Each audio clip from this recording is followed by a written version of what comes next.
नमस्कार साथियों, गौरव ज्ञान धारा में आपका स्वागत है। जैसा कि आप सभी जानते हैं, अभी राजस्थान में एक भयंकर बीमारी का प्रकोप फैला हुआ है दुधारू पशुओं में। खासकर उसमें मुख्य रूप से साथियों गायें ज्यादा बीमार हो रही है। तो इस प्लेटफॉर्म के माध्यम से अपन एक जागरूकता पशुपालकों के मध्य, किसानों के मध्य पहुंचाना चाहेंगे और इनके उपचार और इससे संबंधित सावधानियों से संबंधित बात करेंगे। विद्वान साथी हमारे सुभाष जी चारण भाई साहब ने भी इससे संबंधित एक बहुत अच्छा वीडियो बनाकर किसान भाइयों के लिए मदद के लिए बनाया और अपना भी फर्ज बनता है कि अपन भी उनके प्रति यदि वो पहुंच नहीं हुई है या जानकारी का अभाव है तो उसके माध्यम से अपन भी जागरूकता का एक प्रयास करें। क्योंकि अर्थव्यवस्था, राजस्थान की अर्थव्यवस्था का मुख्य जो आधार है साथियों, वो हमारे किसान भाई और पशुपालक भाई है। और अभी जो है बहुत भयंकर संकट आया हुआ है। खास तौर पे यदि देखा जाए तो गायें ज्यादा बीमार हो रही है। साथियों, कई तरह की भ्रांतियां मन में उत्पन्न होती है, कई तरह के सवाल पैदा करती है। तो जब किसान भाइयों से या पशुपालक भाइयों से संपर्क किया जाता है और उनसे पूछा जाता है तो उनके जहन में कहीं ना कहीं ये चीज चलती है कि क्या ये पशुओं का कोरोना ही है या क्या है। ये बीमारी बहुत तेजी से फैल रही है। गवर्नमेंट द्वारा एडवाइजरी भी जारी की गई है इससे संबंधित और प्रयास भी किए जा रहे हैं। थोड़ा सा इस वीडियो के माध्यम से समझते हैं इस बीमारी के बारे में और क्या है। साथियों, जैसा कि पूरी मानव जनजाति एक भयंकर बीमारी कोरोना से जूझती हुई आई है और अभी भी पूरी तरीके से वो समाप्त नहीं हुआ है, क्योंकि वायरस डिजीज जो है वो पूरी तरीके से समाप्त होती नहीं है। तो यहाँ पे भी ये जो है साथियों, आप पढ़ पा रहे हैं, लंपी स्किन डिजीज है और ये भी एक वायरस डिजीज है जो गाय, भैंस और दुधारू पशुओं की एक स्किन डिजीज है। ऐसा नहीं है कि ये बीमारी अचानक से सामने आई है। ये बीमारी काफी समय पहले 2019 में भी इसके केसेस देखे गए थे, पिछली साल भी इसके कुछ केसेस देखे गए थे और राजस्थान में भी अभी जैसे अचानक से ये लोगों के सामने अभी अचानक से आई है, क्योंकि ये बहुत तेजी से अभी फैली है। लेकिन ये लगभग जो है पिछले 3 महीनों से इसके कहीं ना कहीं पशु संक्रमित दिखने लग गए थे। ठीक है, लेकिन अब ये फैलने लगी है। तो जैसे कोरोना धीरे धीरे से फैला था और एकदम से सबके नजरों में आया था, पहले प्रारंभ में हमने लापरवाही की थी लेकिन बाद में सचेत हुए थे, वैसे ही ये भी एकदम से अब जो है इसकी मतलब नजरों में आने लग गया है। चलिए समझते हैं इसको क्या है। देखिए, सबसे पहले तो साथियों, राजस्थान के अंदर जो है इसमें लगभग 90,000 पशु संक्रमित हो चुके हैं और उनमें से 4,000 पशुओं की डेथ भी हो चुकी है। तो यहाँ पे यदि देखेंगे साथियों, अपन समझने का प्रयास करेंगे तो ये जो है न्यूज 18 की अपने एक रिपोर्ट है। न्यूज 18 की एक रिपोर्ट के अनुसार यहाँ पे बताया गया है कि राजस्थान के अंदर साथियों जो है संक्रामक लंपी रोग है, लंपी स्किन डिजीज इसको कहते हैं। तो लंपी स्किन डिजीज में क्या है साथियों, देखिए मैं आपको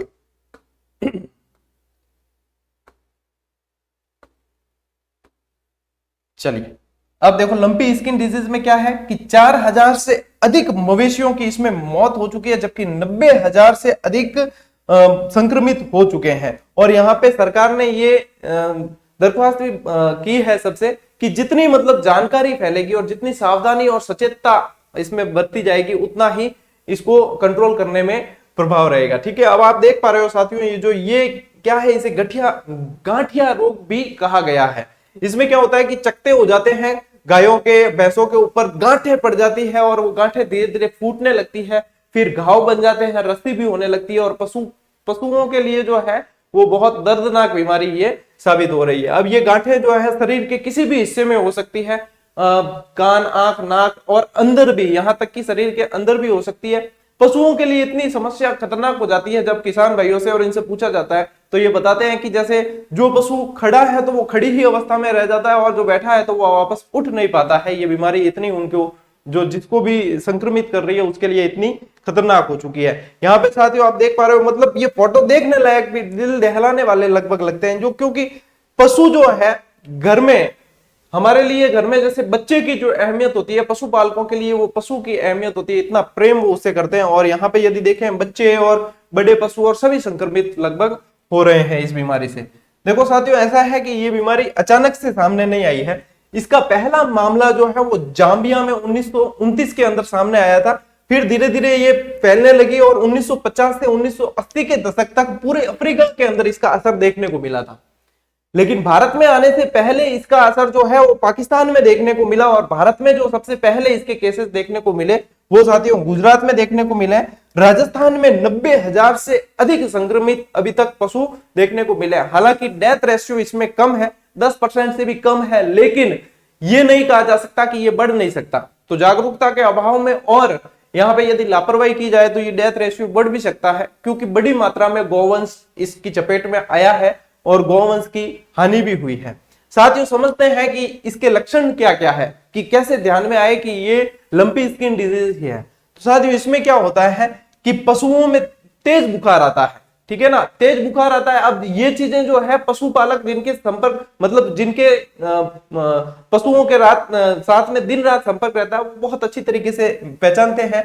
आंख और नाक में स्राव होने लगता है और इसके अलावा मुंह से लार आने लगती है पूरे शरीर में। ये मुख्य लक्षण है साथियों, ये उभर के सामने आता है। पूरे शरीर में गांठें और छाले पड़ते हैं, ठीक है, जो आपने अभी फोटो में भी देखा, जैसे अपन ने यहाँ पे ये देखा है, तो ये गांठें और छाले पड़ने लग जाते हैं और पूरे शरीर में लगभग ये फैल जाते हैं। तो यही है, और दूध देने की क्षमता इससे कम होने लगती है, और धीरे धीरे यदि इसका संक्रमण बहुत ज्यादा होता है तो वो पशु जो है अपनी मृत्यु की ओर बढ़ता है। तो यहाँ पे ये लक्षणों की बात करें तो साथियों ये लक्षण है, तो ये जिन भी पशुओं में देखने को मिलता है तो तुरंत ही इसका इलाज के प्रबंध करने चाहिए। साथियों बात करें कि ये फैलती कैसे है, तो यदि कोरोना में अपन ने देखा था वायरस डिजीज थी, संपर्क में आने से फैलती थी, और संपर्क में आने जब भी हम मास्क पहनते थे और हमारे जो है श्वास के अंदर जो वो वायरस फैलता था। अब यहाँ पे भी वायरस फैलने का कारण ये है, एक तो संपर्क में आने से फैलेगा, कि एक पशु के अंदर आई है तो वो दूसरी पशु के उसके संपर्क में आने से फैलेगी। इसके अलावा ये जो फैलती है साथियों, इसको फैलाने का काम करते हैं मक्खी, मच्छर, खून चूसने वाले कीड़े और ततैया वगैरह जो इनके ऊपर बैठते हैं। इनके ऊपर बैठकर फिर बिना संक्रमित पशु के ऊपर बैठेंगे तो वहां पे वो भी संक्रमित होने के उसके चांसेस रहते हैं। तो साथियों ये एक वायरस जनित रोग है जो मक्खियों, मच्छरों, खून चूसने वाले कीड़ों, ततैयों इनके द्वारा फैलती है। ये संक्रमित पशु के संपर्क में आने से भी दूसरे पशुओं में फैल जाती है। यानी कि अब यहाँ पे जैसे गांवों में देखते हैं कि गोमाड़ लेकर जाते हैं, गोमाड़ बोलते हैं, यानी कि पूरे गांव की गायें इकट्ठी करके और उनको चराने लेकर जाते हैं।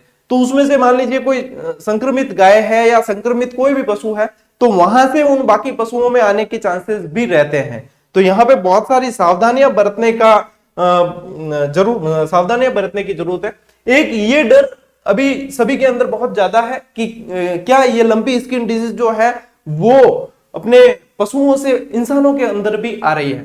साथियों एक रिसर्च के आधार पर ये निकल के सामने आता है कि क्योंकि ये अभी जस्ट आई हुई बीमारी नहीं है, ये पिछले साल भी और इसके पहले भी जो है इससे संक्रमित पशु देखे गए थे। तो ये एक अच्छी बात है इसकी कि इससे संक्रमण जो है इंसानों में नहीं फैल रहा है। तो पशुपालक जो है वो अच्छी तरीके से इनकी केयर कर सकते हैं। लेकिन साथियों वायरस डिजीज जो है उनका कहा नहीं जा सकता कि किस समय क्या होता है। तो यहाँ पे सावधानी बरतनी बहुत जरूरी है। हम यदि हमारे संपर्क में कोई पशु है या हम किसी पशु की देखभाल कर रहे हैं तो वहां पे हमें जो है सावधानी बरतनी चाहिए, अपने हाथ वगैरह साफ धोने का और साफ सफाई का बहुत अच्छा ध्यान रखना बहुत जरूरी है। सावधानी पहले रखी जाए तो एक आने वाली परेशानी से बचा जा सकता है, समस्या से बचा जा सकता है। तो यहाँ पे सावधानी रखनी एक अच्छी बात है। साथियों ये देखने में आया है कि न सिर्फ पालतू पशुओं में बल्कि कुछ केसेस में ये देखने में आया है कि वन्य जीव जो है उनमें भी ये इस बीमारी के लक्षण देखने को मिले हैं। तो यहां से यदि इस संक्रमण पे अपन सावधानी रख के और कंट्रोल नहीं करते हैं तो हो सकता है ये अन्य पशुओं में भी फैले। क्योंकि यहाँ पे यदि आप देख रहे हो वन्य जीव के अंदर, हिरण के अंदर भी यहाँ पे ये देख पा रहे हो आप, जो ये गांठे टाइप हो रखी है, तो ये यहाँ पे यानी कि इस डिजीज के लक्षण जो है वो अन्य पशुओं में भी देखे जा सकते हैं। ठीक है, तो देखिए साथियों अब इसकी बात करते हैं कि इसके उपचार क्या क्या है। तो उपचार के अंदर साथियों सबसे पहले जो सावधानियां रखनी है उनकी बात करें, यदि इन पे काम कर लिया जाता है तो काफी सारे पशुओं को संक्रमित होने से पहले ही बचाया भी जा सकता है, और संक्रमण यदि हो गया है तो उसके बाद भी उनको प्रॉपर इलाज मिल सकता है और उनको बचाया जा सकता है। तो यहाँ पे ऐसा है साथियों कि सबसे पहले ही लक्षण दिखने पर सबसे पहला ही काम पशुपालक और किसान भाइयों का ये है कि वो अपने निकटतम चिकित्सक जो पशु चिकित्सक है उनसे संपर्क करें और उनसे परामर्श लें और तुरंत उनका इलाज करवाएं। दूसरा यह है कि यदि आपका पशु संक्रमित नहीं भी है तो उसका टीकाकरण करवाएं। अभी अपन देख रहे हैं गौ भक्तों द्वारा और बहुत लोगों द्वारा ये प्रयास किया जा रहा है कि सभी पशुओं का टीकाकरण किया जाए पहले से। देखो हमारे अंदर यदि जब कोरोना की बीमारी फैली थी तो हमने भी वैक्सीनेशन करवाया था। वैक्सीनेशन से क्या होता है कि इम्यूनिटी बूस्ट होती है और इम्यूनिटी बूस्ट होने में वो उस वायरस से लड़ने के लिए वो शरीर सक्षम हो जाता है। तो यहाँ पे भी टीकाकरण और चिकित्सक को दिखाने को प्राथमिकता, सबसे पहली प्राथमिकता यही है, क्योंकि इसका इलाज जो है इम्यूनिटी बढ़ाना ही इसका सबसे अच्छा इलाज है। इसका कोई फिक्स ऐसा इलाज नहीं है कि ये बीमारी है और ये दवाई है इससे ये ठीक हो जाएगा, ऐसा कुछ भी नहीं है कि भैया बुखार आया तो कालपोल ले लो ये ठीक हो जाएगा। यहाँ पे तो ये चीजें जो है वो काम करती है।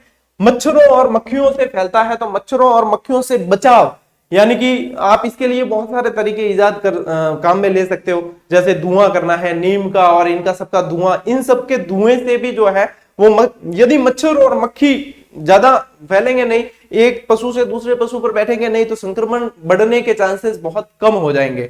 और यदि इसके लिए मारवाड़ी में क्या छाना, ठीक है, छाना जलान भी थे, धुआं करो तो धुआं करो कई बार कि माखी और मच्छर वगैरह कौन बैठे हैं, ठीक है। तो ये मतलब एक बचाव है जो करना जरूरी है।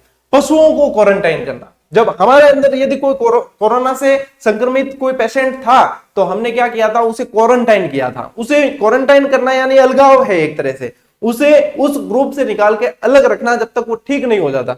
तो यहाँ पे भी यदि आपके पास में 15-20 पशु है और उसके बाद में यदि कोई एक संक्रमित आपको दिखता है तो आपको सबसे पहले उस संक्रमित पशु को निकालकर अलग रख देना, उसकी व्यवस्था थोड़ी सी अलग कर देनी है ताकि बाकी पशु जो है वो संक्रमित होने से बचे और जो संक्रमित पशु है उसको उसी अनुरूप ही इलाज दिया जा सके। इस दरमियान आपको उसके खाने पीने सबकी व्यवस्था अलग करनी पड़ेगी, उसके बर्तन वगैरह सब अलग करने पड़ेंगे, क्योंकि आपने अभी लक्षण में अपन ने देखा मुंह से लार आना वगैरह, तो ये संक्रमण कैसे भी उस समय फैल सकता है। तो सबसे बढ़िया रहेगा कि उसको क्वारंटाइन किया जाए, उसको अलग से रखा जाए। फिर इसके बाद में साथियों ये सबसे कारगर उपाय अभी सामने आ रहा है कि फिटकरी और नीम के पानी से नहलाना।